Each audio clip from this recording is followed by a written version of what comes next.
सफलता का मार्ग सुलभ नहीं है, उसमें पग पग पर कांटे बिछे हैं। शहद मधुमक्खियों के जहरीले डंकों की बाढ़ के हुए भीतर रहता है। जो उन पैने डंकों का सामना कर सकता है, वही शहद को पा सकता है। सुंदर व्याघ्र चर्म पाने की इच्छा रखने वालों को काल सी कराल डालों वाले व्याघ्र से युद्ध करना होता है। गुलाब के सुंदर फूल का डंठल कांटों से भरा होता है। इन कांटों के खतरे को उठाकर ही कोई उस फूल को तोड़ सकता है। मोती ढूंढने वाले को मगरमच्छों से भरे हुए समुद्र की तली तक दौड़ लगानी पड़ती है। भगवान की प्राप्ति करने वाले साधकों को पहले कठोर साधना के कष्टों को सहना पड़ता है। संतति सुख को प्राप्त करने में माता पिता को अनेक कष्ट उठाने पड़ते हैं। कष्ट और कठिनाई का व्यवधान उन्नति की हर दिशा में मौजूद रहता है। ऐसी एक भी सफलता नहीं है जो कठिनाइयों से संघर्ष किए बिना ही प्राप्त हो जाती हो। जीवन के महत्वपूर्ण मार्ग विघ्न बाधाओं से सदा ही भरे रहते हैं। यदि परमात्मा ने सफलता का कठिनाई के साथ गठबंधन न किया होता, उसे सुलभ बना दिया होता, तो मनुष्य जाति का वह सबसे बड़ा दुर्भाग्य होता। तब सरलता से मिली हुई सफलता बिल्कुल नीरस एवं उपेक्षणीय हो जाती। जो वस्तु जितनी कठिनाई से जितना खर्च करके मिलती है, वो उतनी ही आनंददायक होती है। कोई शाक या फल जिन दिनों सस्ता और काफी संख्या में मिलता है, उन दिनों उसकी कोई पूछ नहीं होती, पर जिन दिनों वह दुर्लभ होता है, उन दिनों अमीर लोग उसकी खोज करा के महंगे दामों पर खरीदते हैं। मिठाई का आनंद हलवाई नहीं जानता, उसका मजा तो उन्हीं को मिलता है जिन्हें वह कभी कभी ही प्राप्त होती है। अमीर के लिए रुपया ठीकरी की बराबर है, पर गरीब को वो चंद्रमा के समान बड़ा मालूम पड़ता है। स्वास्थ्य का महत्व वही जान सकता है जो बीमारी में पड़ा हुआ है। स्वर्ण की महत्ता इसलिए है कि वह कम मिलता है, पर यदि गेरू की तरह सोने की खाने निकल पड़े, तो उसे भी लोग वैसी ही लापरवाही से देखेंगे जैसे आज लौह आदि सस्ती धातुओं को देखा जाता है।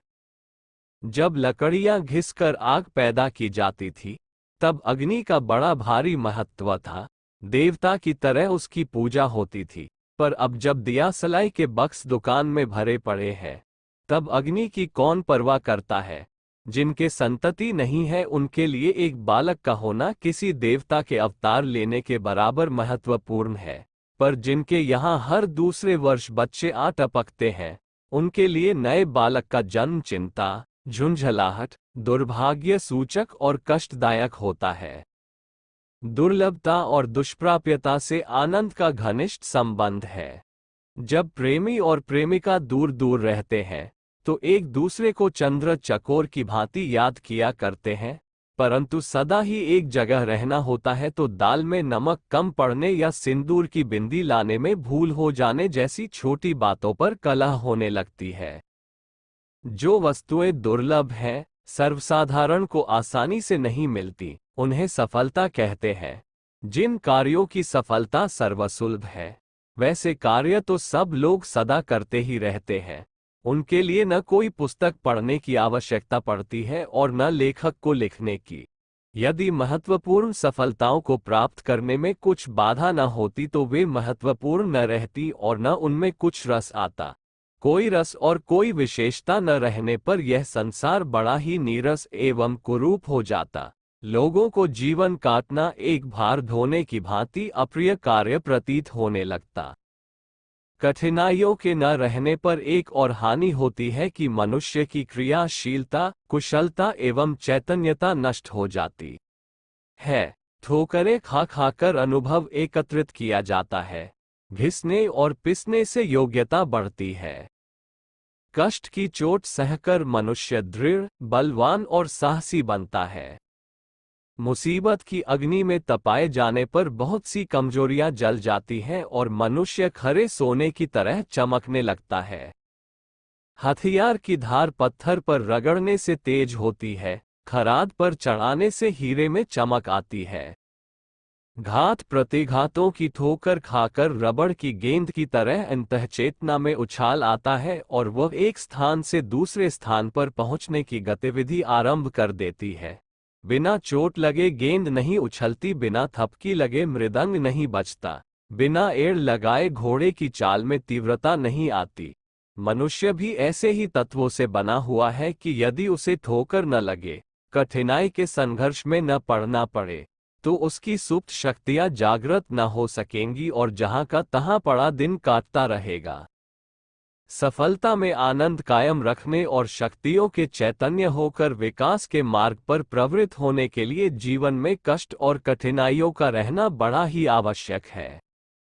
इतिहास में जिन महापुरुषों का वर्णन है, उनमें से हर एक के पीछे कष्टों का, दुर्दम कठिनाइयों में पड़ने का विस्तृत वृत्तांत है। उसी के कारण वे महापुरुष बने हुए हैं। यदि ईसा मसीह के जीवन में से उनकी तपश्चर्या और क्रूस पर चढ़ना, इन दो बातों को निकाल दिया जाए तो वे एक साधारण धर्मोपदेशक मात्र रह जाएंगे। राणा प्रताप, शिवाजी, बंदा बैरागी, हकीकत राय, शिवी, हरिश्चंद्र, प्रहलाद, लेनिन, गांधी, जवाहर आदि को परम आदरणीय महापुरुष बनाने का महत्व उनकी कष्ट सहिष्णुता को है। यदि उन्होंने पग पग पर कष्ट सहना स्वीकार न किया होता, तो वे साधारण श्रेणी के भले मनुष्य मात्र रह जाते। महापुरुष का पद उन्हें प्राप्त न हुआ होता। आकांक्षा, जागरूकता और परिश्रमशीलता से बड़े बड़े कष्टसाध्य कार्य पूरे हो जाते हैं, तो भी यह नहीं कहा जा सकता कि वे शीघ्र ही स्वल्पकाल में और बिना कोई खतरा उठाए सफल हो जाते हैं। परमेश्वर बार बार परीक्षा लेकर मनुष्य अधिकारी होने न होने की जांच किया करता है। स्कूलों में तिमाही, छिमाही, नौमाही परीक्षाएं होती हैं। इसके बाद बड़ी वार्षिक परीक्षा होती है। जो उस वार्षिक परीक्षा में उत्तीर्ण हो जाता है, उसे दर्जा चढ़ाया जाता है। ऐसे करीब 1.5 दर्जन दर्जे पास करने के बाद ग्रेजुएट की पदवी मिलती है। सफलता की ग्रेजुएटी लेने के लिए भी मनुष्य को अनेकों खतरों, कष्टों और निराशाजनक अवसरों की परीक्षाएं देनी होती है। जो उत्तीर्ण होते हैं, वे ही आगे बढ़ते हैं, मनोवांछित सफलता का रसास्वादन करते हैं। जो इन परीक्षाओं से डर जाते हैं, उन्हें पार करने का प्रयत्न नहीं करते, वे उन्नति के शिखर पर नहीं पहुंच सकते, अभीष्ट सिद्धि की महत्ता को प्राप्त नहीं कर सकते। सफलता की मंजिल क्रमशः और धीरे धीरे पार की जाती है। कठिनाइयों से लड़ता, मरता, चोटें और ठोकरें खाता हुआ ही कोई मनुष्य सफल मनोरथ होता है। साइकिल की सवारी करने वाले जानते हैं कि चढ़ना सीखते समय उन्हें कई बार पटक खानी पड़ती है। तैरने वाले जानते हैं कि पानी में पैर देते ही वे तैराक नहीं बन जाते। कई बार तो दूसरों के द्वारा विघ्न डाले जाते हैं। कई बार दैवीय प्रकोप के कारण अनायास ही कुछ अड़चनें आ जाती हैं। कई बार मनुष्य स्वयं भूल कर बैठता है। अपनी असावधानी या भूल के कारण असफल होना पड़ता है। अपनी भूलों को सुधारने के लिए प्रयत्न किया जाता है, पर पुराने अभ्यास के कारण दोष फिर उमड़ पड़ते हैं और बना बनाया काम बिगाड़ देते हैं। कई बार प्रयत्न करते हुए भी जब अपने स्वभाव या अभ्यास को सुधारने में सफलता नहीं मिलती तो बड़ी निराशा हो जाती है और खिन्न होकर मनुष्य अपने प्रयास को ही बंद कर देता है। अपने स्वभाव को बदलने का पूरी शक्ति से प्रयत्न तो करना चाहिए, पर यह आशा न करनी चाहिए कि इस दशा में 2-4 दिन में पूर्ण सुधार हो जाएगा। स्वभाव का अभ्यास धीरे धीरे बहुत दिन में पड़ता है। किसी दुस्वभाव से पूर्णतया छुटकारा पाने या किसी अच्छी आदत के डालने में बहुत समय तक प्रयत्न करने की आवश्यकता होती है। ये प्रयत्न धैर्य एवं दृढ़ता के साथ उत्साहित एवं आशान्वित होकर करना चाहिए और जब भूलें हों तो अपने को अधिक सावधान एवं जागरूक करते हुए आगे से अधिक सावधानी बरतने का निश्चय करना चाहिए। रस्सी की रगड़ से जब पत्थर जैसा कठोर पदार्थ घिस सकता है तो कोई कारण नहीं कि हम अपने दोष और दुस्वभावों को परिवर्तित या नष्ट न कर सकें। क्या कोई विद्यार्थी यह कहकर पढ़ना छोड़ देता है कि मुझसे नित्य भूलें होती हैं? नित्य अध्यापक के सम्मुख मुझे दोषी बनना पड़ता है।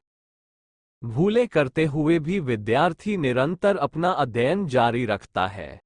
भूलों को भुला देता है और सफलताओं को स्मरण रखता है। परीक्षा में किसी विद्यार्थी को जब 80% नंबर प्राप्त होते हैं तो वह फूला नहीं समाता। सब लोग उसकी प्रशंसा करते हैं।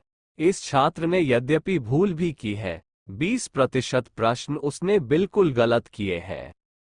जितने उसने गलत हल किए हैं उतने अंशों में वह मूर्ख, बेवकूफ, लापरवाह, नालायक, दोषी तथा असफल है। फिर भी इस दोषों की मात्रा के होते हुए भी न तो वह विद्यार्थी स्वयं निराश होता है और न कोई उसकी निंदा करता है, क्योंकि उसने भूल की अपेक्षा सावधानी का परिचय अधिक दिया, असफलता से सफलता का पलड़ा भारी रखा है। इतना होना, ऐसा होना सर्वथा प्रशंसनीय है। इसलिए आधे से अधिक नंबर लाने वाला पास समझा जाता है, उसकी पीठ ठोकी जाती है और प्रशंसा की जाती है। हमें इन विद्यार्थियों से शिक्षा ग्रहण करनी चाहिए। छोटे बालक असफलताओं से नहीं डरते, उनको देखकर पस्त हिम्मत, परास्त, निराश, भयभीत, अस्थिर नहीं होते, वरन इन छोटी असफलताओं की परवाह न करते हुए अपना कार्यक्रम बराबर जारी रखते हैं और अंत में शिक्षा के उच्च शिखर तक पहुंच जाते हैं। स्वभाव न तो एक दिन में बनता है और न एक दिन में बदलता है। बहुत दिन तक जो विचारधारा, जो कार्य प्रणाली मनुष्य अपनाए रहता है, वह कुछ दिनों में आदत का रूप धारण कर लेती है। आदत की जड़ गहरी होती है, वो गुप्त मन में भीतर तक प्रवेश कर जाती है। जब तक मनुष्य जागरूक रहता है तब तक तो वह आदत दबी रहती है, पर जैसे ही ढीलापन आया वैसे ही वह पुरानी आदत अपना प्रभाव दिखाती है और फिर वही गलती हो जाती है जिसे कि आत्मसुधार करने वाला मनुष्य नहीं करना चाहता था। स्वभाव परिवर्तन में सफलता न मिलती देखकर कई व्यक्ति आत्मसुधार को असंभव मान बैठते हैं और प्रयत्न करना छोड़ बैठते हैं। पाठकों को ऐसी भूल न करनी चाहिए। हर भूल के बाद अधिक उत्साह और अधिक साहस के साथ प्रयत्न करना चाहिए। स्वभाव बदलता है, आदतें बदलती हैं, पर इस कार्य में देर लगती है। इस कठिनाई से घबराने की कुछ भी आवश्यकता नहीं है। जो वस्तु जितनी टिकाऊ और मजबूत होती है, उसके तैयार होने में उतनी ही देर लगती है। बाजीगर हथेली पर सरसों उगाकर तमाशा दिखाता है, पर उस सरसों का तेल किसी ने नहीं निकलवाया है। वह हथेली पर उगी हुई सरसों कुछ ही देर बाद नष्ट हो जाती है। जो पौधे 1-2 महीने में ही बहुत बड़े हो जाते हैं, वे कुछ ही महीने जीकर नष्ट हो जाते हैं। मक्खी अपने जन्म से 60 घंटे बाद युवा हो जाती है और अंडे देने लगती है, परंतु 3 सप्ताह में वह बूढ़ी होकर मर भी जाती है। इसके विपरीत आम, बरगद जैसे जो पौधे धीरे धीरे बढ़ते हैं, बहुत दिन तक जीते हैं। मनुष्य का बचपन 1 दर्जन से भी अधिक वर्ष रहता है। फलस्वरूप उसकी आयु भी लंबी होती है। फूस की झोपड़ी 2 दिन में खड़ी हो जाती है, पर वे मकान जो ईंटों से बहुत दिनों में बन पाते हैं, मुद्दतों खड़े रहते हैं। धीरज, दृढ़ता और मजबूती के साथ जो कार्य संभाल कर किए जाते हैं, उनमें देर तो जरूर लगती है, पर स्थायित्व अधिक होता है। वे जल्दी नष्ट नहीं होते। इसलिए यदि कोई कार्य जल्दी ही पूरा न होता हो, प्रगति धीरे धीरे होती हो, तो अधीर न होना चाहिए। निरंतर प्रयत्न करते रहने वाले को एक न एक दिन सफलता मिलकर ही रहती है।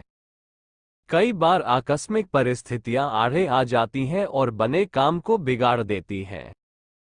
सफलता की मंजिल पूरी हो चुकने के नजदीक होती है कि यकायक कोई ऐसा वज्र प्रहार हो जाता है कि सारे मंसूबे धूल में मिल जाते हैं।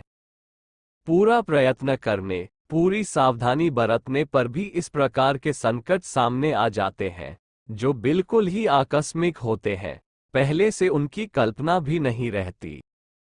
मृत्यु, विद्रोह, चोरी, अग्निकांड, रोग, युद्ध, तूफान, वर्षा, शत्रु प्रहार, षड्यंत्र, राजदंड, घाटा, वस्तुओं की टूट फूट, विश्वासघात, अपमान, ठगा जाना, दुर्घटना, भूल आदि कारणों से ऐसी भयंकर परिस्थितियां सामने आ खड़ी होती हैं जिनकी पहले से कोई संभावना ही न थी।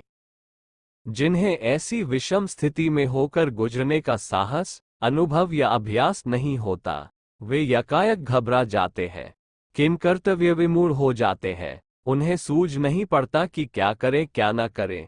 ऐसे अवसरों पर कई व्यक्ति पागल हो जाते हैं, कई आत्महत्या कर बैठते हैं, कई घोर निराशावादी होकर कपड़े रंग लेते हैं या अन्य किसी प्रकार से भविष्य को अंधकार के गर्त में पड़क कर अर्ध विक्षिप्त अवस्था में दिन काटते रहते हैं। ये स्थिति मनुष्य जैसे विवेकशील प्राणी के गौरव को गिराने वाली है। विपरीत परिस्थितियां मनुष्यों को धूलि में मिला देने की क्षमता रखती हैं। ये ठीक है, पर यह भी ठीक है कि सदा ही हर बार किन्हीं प्रयत्नों को कोई भी प्रकृति का प्रकोप नहीं रोक सकता। हरी घास को ग्रीष्म की चिलचिलाती धूप जला डालती है, उस समय ऐसा प्रतीत होता है कि घास को धूप ने सर्वथा परास्त कर दिया, परंतु ये स्थिति सदा नहीं रहती, क्योंकि विध्वंसक तत्वों की सत्ता बहुत ही क्षणिक एवं स्वल्पजीवी हुआ करती है। ग्रीष्म समाप्त होते ही वर्षा आती है और जली भुनी घास फिर सजीव एवं हरी भरी होने लगती है। ग्रीष्म चला गया, घास को एक बार उसने परास्त कर दिया, परंतु इतने मात्र से ही यह नहीं समझना चाहिए कि धूप में घास को नष्ट कर डालने की, उसके सुरम्य जीवन को नष्ट कर डालने की शक्ति है। ईश्वर ने जिसे आनंदमय बनाया है, उसके जीवन और आनंद को कोई भी विक्षेप छीन नहीं सकता, नष्ट नहीं कर सकता। प्रकृति के नियमों में एक रहस्य बड़ा ही विचित्र, अद्भुत एवं रहस्यपूर्ण है। वह ये कि हर एक विपत्ति के बाद उसकी विरोधी सुविधा प्राप्त होती है। जब मनुष्य बीमारी से उठता है तो बड़े जोरों की भूख लगती है, निरोगता शक्ति बड़ी तीव्रता से जागृत होती है और जितनी थकान बीमारी के दिनों में आई थी, वह थोड़े ही दिनों में बड़ी तेजी के साथ पूरी हो जाती है। ग्रीष्म की जलन को चुनौती देती हुई वर्षा की मेघ मालाएं आती हैं और धरती को शांति में हरियाली से ढक देती है। हाथ पैरों को अकड़ा देने वाली ठंड जब उग्र रूप से अपना जौहर दिखा चुकती है, तो उसकी प्रतिक्रिया से एक ऐसा मौसम आता है जिसके द्वारा ये शीत सर्वथा नष्ट हो जाता है। रात्रि के बाद दिन का आना सुनिश्चित है, अंधकार के बाद प्रकाश का दर्शन भी अवश्य ही होता है, मृत्यु के बाद जन्म भी होता ही है। रोग, घाटा, शोक आदि की विपत्तियां चिरस्थायी नहीं हैं, वे आंधी की तरह आती हैं और तूफान की तरह चली जाती है। उनके चले जाने के पश्चात एक दैवी प्रतिक्रिया होती है, जिसके द्वारा उस क्षतिपूर्ति के लिए कोई ऐसा विचित्र मार्ग निकल आता है, जिससे बड़ी तेजी से उस क्षति की किसी न किसी प्रकार पूर्ति हो जाती है, जो आपत्ति के कारण हुई थी। एक बार नष्ट हुई वस्तु फिर ज्यों की त्यों उसी रूप में नहीं आ सकती, ये सत्य है। परंतु ये भी सत्य है कि मनुष्य को सुसंपन्न बनाने वाले और भी कितने ही साधन हैं और उन नए साधनों में से कई एक उस क्षतिग्रस्त व्यक्ति को प्राप्त हो सकते हैं।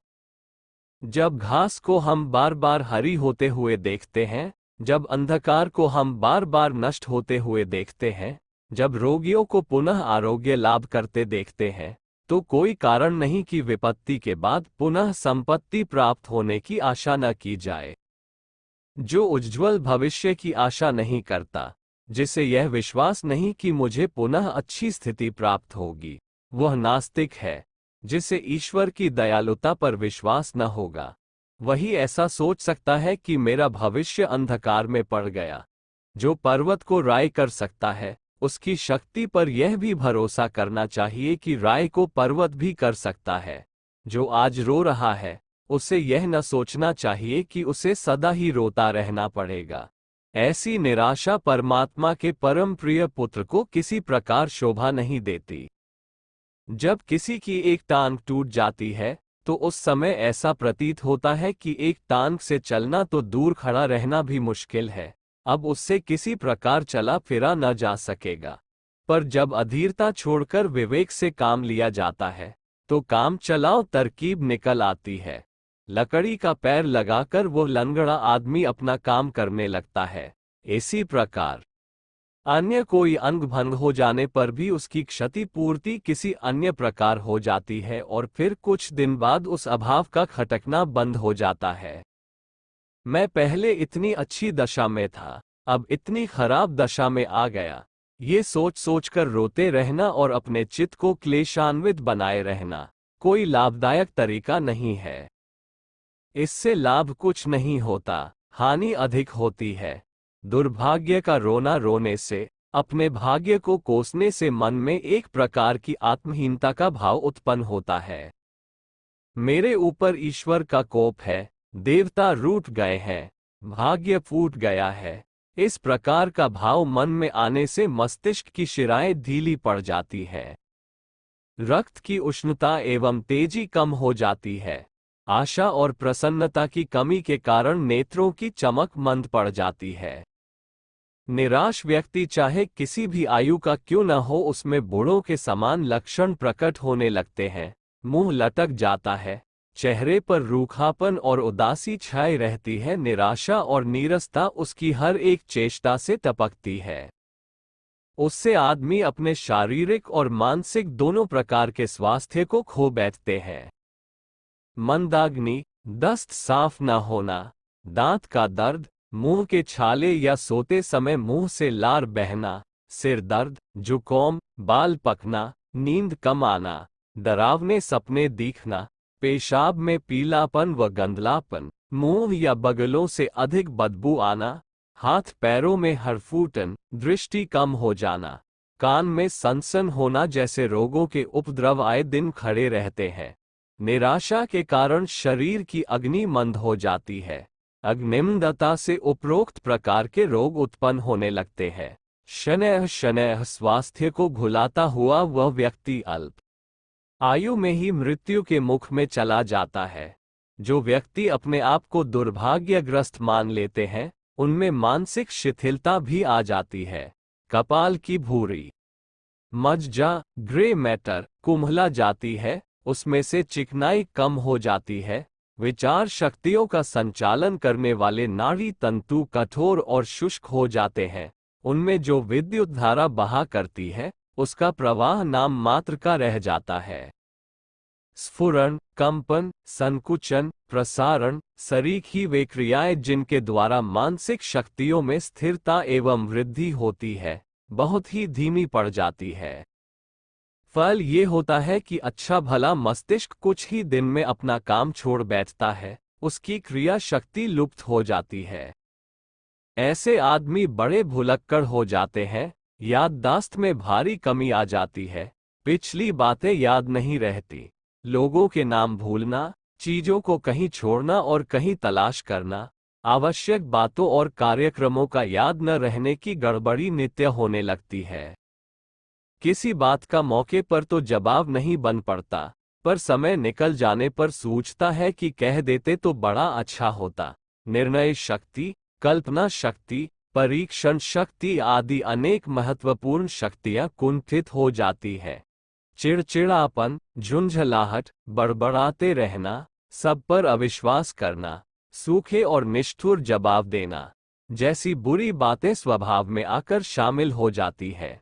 इस प्रकार मानसिक स्वास्थ्य भी चौपट हो जाता है। कहते हैं कि विपत्ति अकेली नहीं आती, वो अपने साथ और भी अनेक विपत्तियों का जंजाल लाती है। एक के बाद दूसरी विपत्ति सिर पर चढ़ती है। ये बात असत्य नहीं है। निस्संदेह एक कष्ट के बाद दूसरे कष्टों का भी लोगों को सामना करना पड़ता है। इसका कारण ये है कि विपत्ति के कारण मनुष्य निराश, दुखी और शिथिल हो जाता है।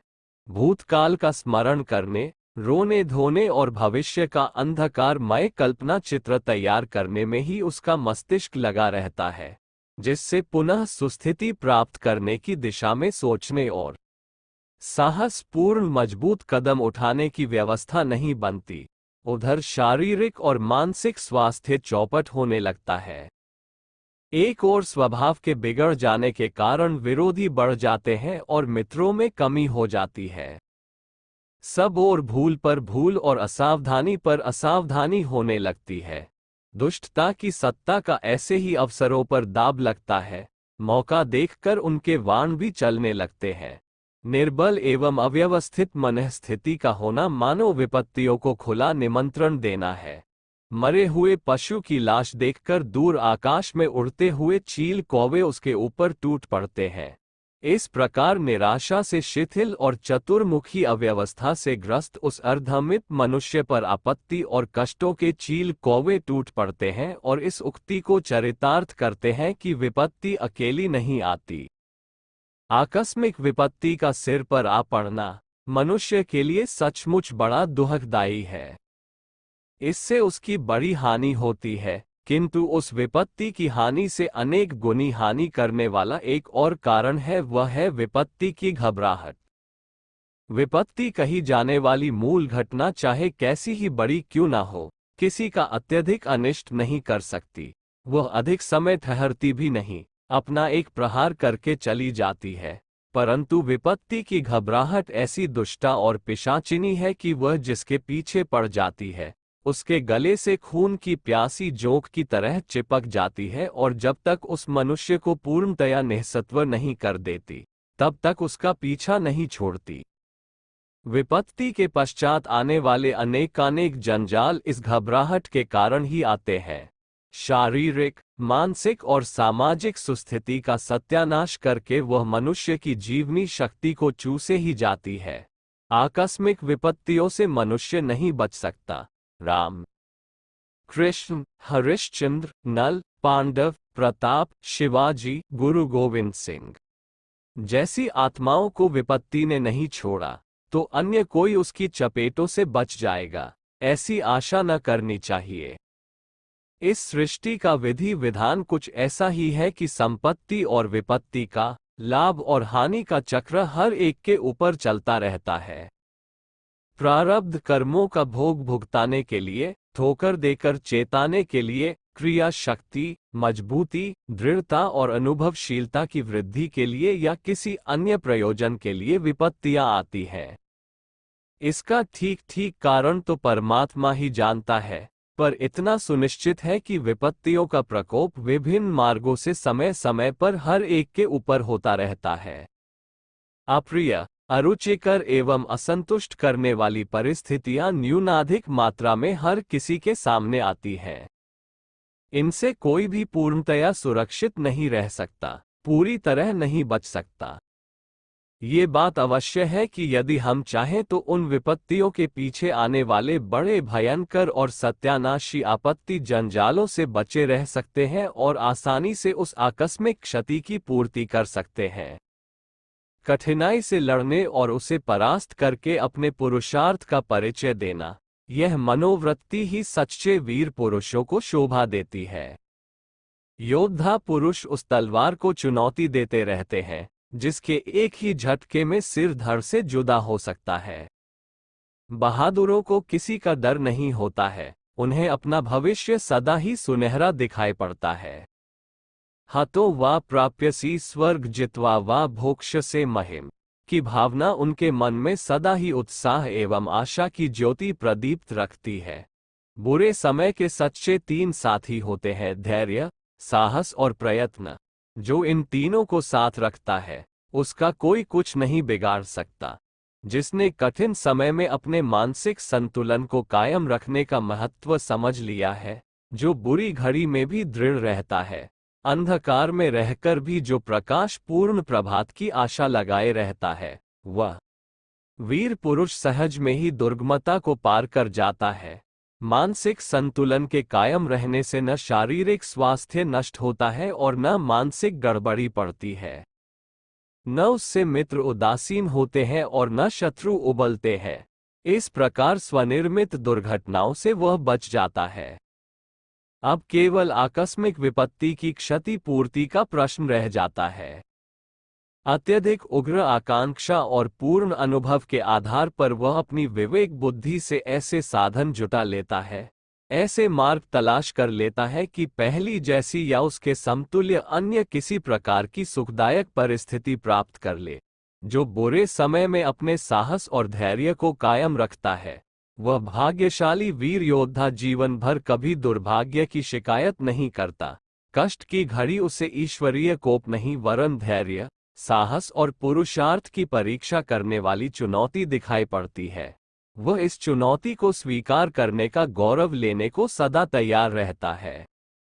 दार्शनिक चुनिंग तो हान कहा करते थे कि कठिनाई एक विशालकाय, भयंकर आकृति के किंतु कागज के बने हुए सिंह के समान है, जिसे दूर से देखने पर बड़ा डर लगता है, पर एक बार जो साहस करके उसके पास पहुंच जाता है, उसे प्रतीत होता है कि वो एक कागज का खिलौना मात्र था। बहुत लोग चूहों को लड़ते देखकर डर जाते हैं, पर ऐसे भी करोड़ों योद्धा हैं जो दिन रात आग उगलने वाली तोपों की छाया में सोते हैं। एक व्यक्ति को जो घटना वज्रपात के समान असह्य अनुभव होती है, परंतु दूसरे आदमी पर जब वही घटना घटित होती है, तो वह लापरवाही से कहता है, ओह क्या चिंता है, जो होगा सो देखा जाएगा। ऐसे लोगों के लिए वह दुर्घटना, स्वाद परिवर्तन की एक सामान्य बात होती है। विपत्ति अपना काम करती रहती है, वे अपना काम करते रहते हैं। बादलों की छाया की भांति बुरी घड़ी आती है और समयानुसार टल जाती है। बहादुर आदमी हर नई परिस्थिति के लिए तैयार रहता है। पिछले दिनों ऐश आराम के साधनों का उपभोग भी वही करता था और अब मुश्किल से भरे, अभावग्रस्त दिन बिताने पड़ेंगे, तो इसके लिए भी वह तैयार है। इस प्रकार का साहस रखने वाले वीर पुरुष ही इस संसार में सुखी जीवन का उपयोग करने के अधिकारी हैं। जो भविष्य के अंधकार की दुखद कल्पनाएं करके अभी से सिर फोड़ रहे हैं, वे एक प्रकार के नास्तिक हैं। ऐसे लोगों के लिए ये संसार दैखमय, नरक रूप रहा है और आगे भी वैसा ही बना रहेगा। किसी निश्चित कार्यक्रम पर चलते हुए उस योजना को विफल कर देने वाले कारण कभी कभी उपस्थित होते हैं। किसी प्रमुख संबंधी की मृत्यु, रोग, लड़ाई झगड़ा, आर्थिक हानि, विश्वासघात, दुर्घटना, बने हुए कार्य का बिगड़ जाना जैसे कारण से निश्चित कार्यक्रम बदलना पड़ सकता है। भविष्य में अधिक परिश्रम करने और अभावग्रस्त दशा में रहने के लिए विवश होना पड़ सकता है। विद्रोह और वियोग की पीड़ा में जलना पड़ सकता है। ऐसी गिरी हुई स्थिति आने पर घबराना न चाहिए, बल्कि अपने आप को बदल लेना चाहिए। पहले जैसी स्थिति थी तब वैसी स्थिति के अनुकूल अपने कार्य होते थे, अब दूसरी स्थिति है तो उसी अनुपात से दूसरे ढंग से काम होना चाहिए। पहले संपन्न अवस्था में रहकर पीछे जो विपन्न अवस्था में पहुंचते हैं, वे सोचते हैं लोग हमारा उपहास करेंगे। इस उपहास की शर्म से लोग बड़े दुखी रहते हैं। वास्तव में यह अपने मन की कमजोरी मात्र है। दुनिया में सब लोग अपने अपने काम से लगे हुए हैं। किसी को इतनी फुर्सत नहीं है कि बहुत गंभीरता से दूसरों का उपहास या प्रशंसा करे। टेढ़ी टोपी लगाकर बाजार में निकलने वाला मनुष्य सोचता है, सड़क पर निकलने वाले लोग सब मेरी टेढ़ी टोपी को देखेंगे और उसकी आलोचना करेंगे, परंतु यह उसका मानसिक बालकपन मात्र है। सड़क पर चलने वाले अपने काम पर चल रहे हैं, टोपी की आलोचना करने के लिए नहीं। सैकड़ों व्यक्ति ऊंची नीची, टेढ़ी तिरछी, काली पीली टोपियों पहने निकलते हैं। कोई किसी की तरफ अधिक ध्यान नहीं देता। यदि देता भी है, एक हल्की व्यंग भरी दृष्टि एक क्षण के लिए डालकर दूसरे ही क्षण भूल जाता है। लोगों की इतनी मात्र आलोचना या उपहास के भय से अपने आप को ऐसी लज्जा में डुबाए रहना, मानो कोई भारी अपराध किया हो, मनुष्य की भारी भूल है। चोरी, बुराई, दुष्टता, नीच कर्म, पाप या अधर्म करने में लज्जा होनी चाहिए। यह कोई लज्जा की बात नहीं कि कल 10 पैसे थे, आज 2 रह गए। कल संपन्न अवस्था थी, आज विपन्न हो गई। पांडव एक दिन राजगद्दी पर शोभित थे, एक दिन उन्हें मेहनत मजदूरी करके अज्ञातवास में पेट भरने और दिन काटने के लिए विवश होना पड़ा। राणा प्रताप और महाराज नल का चरित्र जिन्होंने पढ़ा है, सो जानते हैं कि ये प्रतापी पुरुष समय के कुचक्र से एक बार बड़ी दीनहीन दशा में भी रह चुके हैं, पर इसके लिए कोई विज्ञ पुरुष उनका उपहास नहीं करता। मूर्ख और बुद्धिहीनों के उपहास का कोई मूल्य नहीं, उनका मुंह तो कोई बंद नहीं कर सकता। वे तो हर हालत में उपहास करते हैं। इसलिए हंसी होने के झूठे भय को कल्पना में से निकाल देना चाहिए और जब विपन्न अवस्था में रहने की स्थिति आ जाए तो उसे हंसते हुए, बिना किसी भय, संकोच, झिझक एवं ग्लानि के उसे स्वीकार कर लेना चाहिए। कोई योजना निर्धारित करने के साथ साथ ये भी ध्यान रखना चाहिए कि निश्चित कार्यक्रम में विघ्न भी पड़ सकते हैं, बाधा भी आ सकती है, कठिनाई का सामना करना पड़ सकता है। सफलता का मार्ग खतरों का मार्ग है, जिसमें खतरों से एक लड़ने का साहस और संघर्ष में पड़ने का चाव हो, उसे ही सिद्धि के पथ पर कदम बढ़ाना चाहिए। जो खतरों से डरते हैं, जिन्हें कष्ट सहने से भय लगता है, कठोर परिश्रम करना जिन्हें नहीं आता, उन्हें अपने जीवन को उन्नतिशील बनाने की कल्पना न करनी चाहिए। अदम्य उत्साह, अटूट साहस, अविचल धैर्य, निरंतर परिश्रम और खतरों से लड़ने वाला पुरुषार्थ ही किसी को सफल जीवन बना सकता है। इन्हीं तत्वों की सहायता से लोग उन्नति के उच्च शिखर तक चढ़ते हैं और महापुरुष कहलाते हैं। जैसे परदेश जाने के लिए कुछ सामान की एक पेटी साथ ले जाना आवश्यक होता है, उसी प्रकार सफलता के शिखर पर चढ़ने वालों को भी उपरोक्त गुणों वाली मानसिक दृढ़ता को साथ रखना जरूरी है। सफलता के इच्छुकों, अपने में वीरोचित दृढ़ता एवं पुरुषोचित पुरुषार्थ पैदा करो। कठिनाइयों से डरो मत, वरन लड़कर उन्हें परास्त करने का हौसला रखो। सोने को अग्नि में तपाने पर उसकी चमक दूनी हो जाती है, कष्ट में पड़ने पर आपकी वीरता और प्रयत्नशीलता दूनी प्रकट होनी चाहिए।